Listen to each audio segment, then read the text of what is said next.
Hi, today I am reviewing some footage of my first time out in the Old Town SOLO SPORTSMAN 11.9. Recorded this once, but I had my wife review it and she said I sounded too negative and she didn't like it, so I have to redo it. She's actually upstairs listening to me, so I'm hoping she just laughed at that.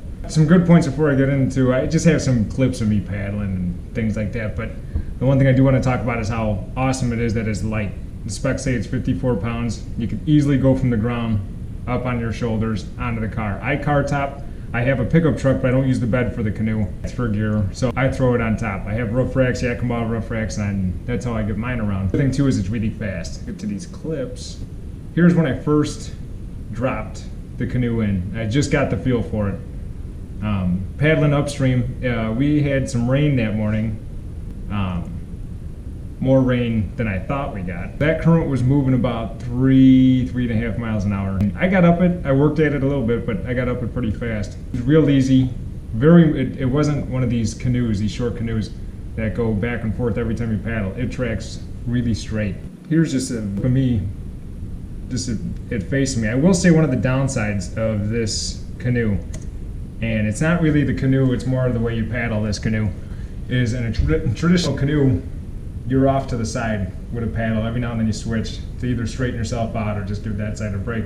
But with a kayak paddle, you're up, and then you're up, and then you're up. Every time you lift it up, the water dribbles in. And it doesn't sound like much at first, but after about however long paddling, you do get a little puddle of water in the bottom of the canoe. And there's no kind of little grate or something molded into the bottom to keep you off that water, so you're literally sitting in it. What I do to combat that is I coat all my paddles in Never Wet. I used to do it. You get it at Home Depot, and it is a Rust-Oleum product, but called Never Wet. It's great. It keeps you a lot drier than not having it. Here's me paddling downstream, and I got this thing going at about 5-6 miles an hour with this current. And like I said, this canoe is fast. Here's the part with the transducer mount I was disappointed in, is with the current going upstream or downstream, when I got paddling fast, that transducer mount wanted to kick back. And it wasn't getting accurate readings. And so I was trying to tighten the thumb screw down. That didn't help. Water's a lot stronger than that. So what I had to do when I was paddling it fast is I had to fold it up and just put it in the canoe and use the GPS for where I was. So for that, I guess you would paddle to a spot, and then once you get there and you're moving slower, you can lower it in the water and get your feel for depth. Here's me just floating down the stream. I was measuring just the speed of the current. It was 3.5 miles an hour, and I know I pointed at it at some point. I actually recorded the audio when I was out there, but with traffic and the wind and the rain, I decided to just kind of do a voiceover. And yeah, that was showing how fast the current was going downstream. I did not anticipate that going out there. Glad I did. I know what I still haven't found the limits of this for current yet, because I got up there no problem. Here's the part I was talking about earlier with the water. You can see how it gathers in the bottom. I have been out fishing in this since this video a couple of times, just going out throwing casts.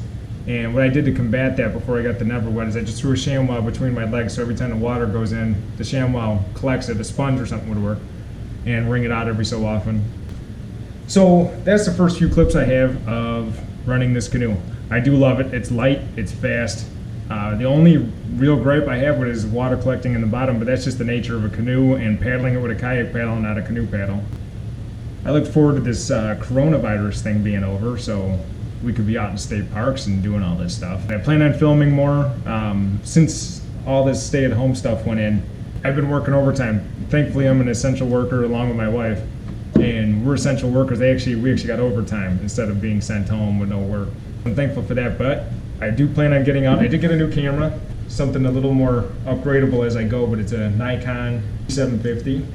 I plan on getting a shotgun mic. I got a new lens coming for it, and this is where most of my videos. I'm on a GoPro now. It's just the easiest to set up and do quick videos like this.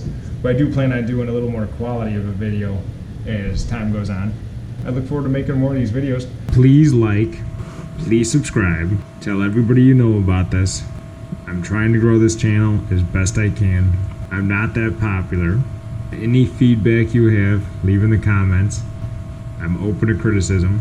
Thanks for watching, and hopefully there'll be a video out next week of me doing something. I might be heading to Indiana for some steelhead or any kind of trout really. I never trout fish, so I'm going to give this a shot. So Northern Indiana, I'm going to hopefully have a video to post for that.